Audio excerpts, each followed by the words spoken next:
A chain rant was posted on Wings Over Scotland. Unfortunately, yet again, it's a political anti-union chain letter, and the ranter is, or used to be, a Liberal Democrat. The chain letter contains so many inaccuracies and is yet one more item in the ocean of such embarrassing chain letters coming from the political right-leaning. If there is to be any hope for the political non-left future, especially where credibility is concerned, the right needs to stop with the chain letters, and debunk those coming from the left.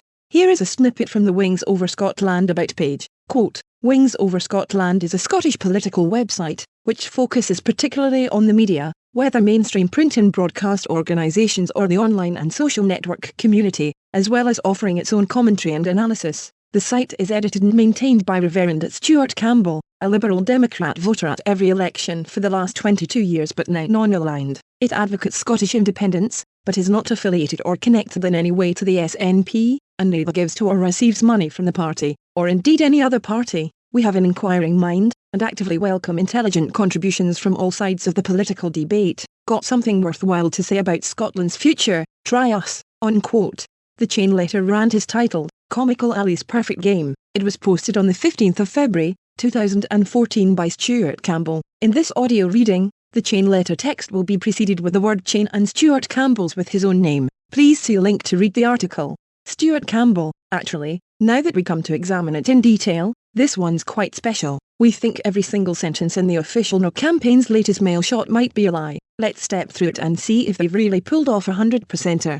Chain, dear Stuart, it is now clear beyond any doubt, the only way to keep the pound is for Scotland to remain in the UK. Stuart Campbell, lie, that plainly isn't clear beyond any doubt. By the admission of pretty much every sane human on earth, Scotland can keep the pound after independence should it choose to, just not necessarily within a formal currency union. Even Alistair Darling, should any interviewer ever summon up the temerity to question him in the manner that James Naughtie or Kirsty Wark, say, habitually interrogate Alex Salmond, would have to concede that fact, and indeed, he has. Watch for yourself here, where you'll hear the former Chancellor note in his very first sentence that, what I've said in relation to the currency union is that if there was independence, there may well be one, as well as his more commonly reported view that such a union would be desirable and logical and in the best interests of both Scotland and the UK. I'm entirely consistent, he concludes at 2 m 49s.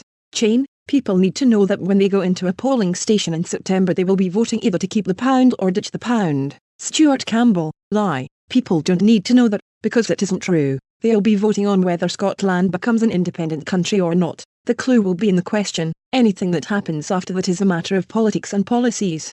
Chain, a vote to leave the UK is a vote to lose the pound. Stuart Campbell, lie, no it isn't. See above. Chain, Alex Salmond has no plan for currency in an independent Scotland. Stuart Campbell, lie, yes he does. His plan is to use sterling in a formal currency union. Whether that plan comes to fruition is in the hands of firstly the Scottish electorate and then the UK government, but it's unquestionably his plan. He says so every chance he gets.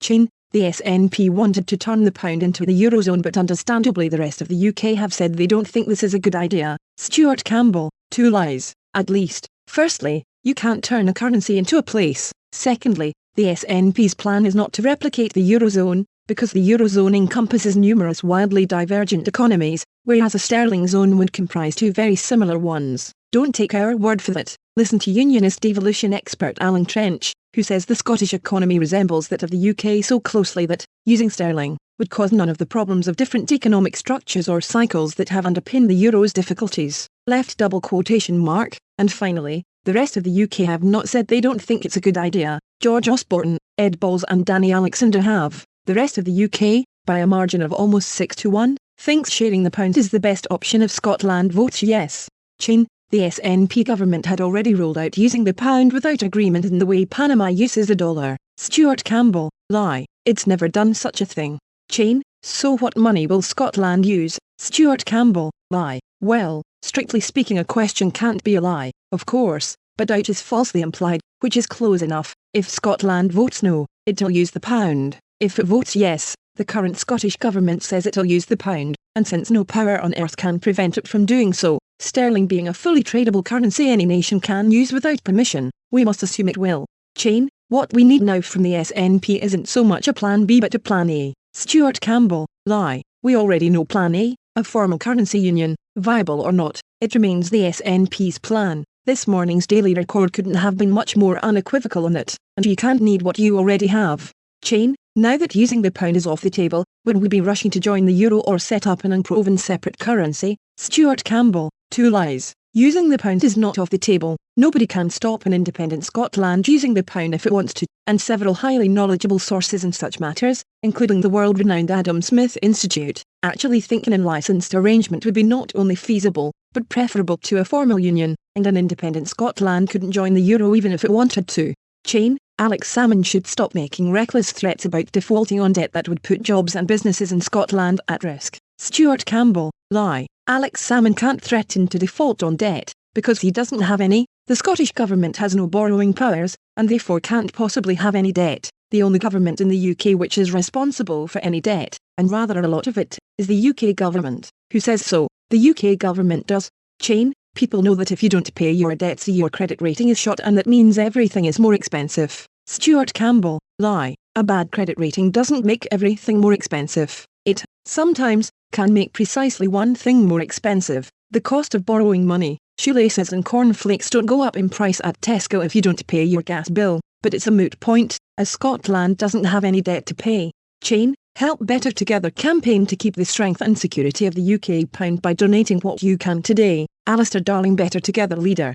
Stuart Campbell, lie. We believe his official title is chairman. In politics, leader equals chairman, so there you go. Not counting that last one, it's 11 sentences, 13 lies, or in Better Together arithmetic, about 600, not one single sentence free of falsehood. A flawless performance, the political equivalent of a 147 break at snooker or a 9-dart finish.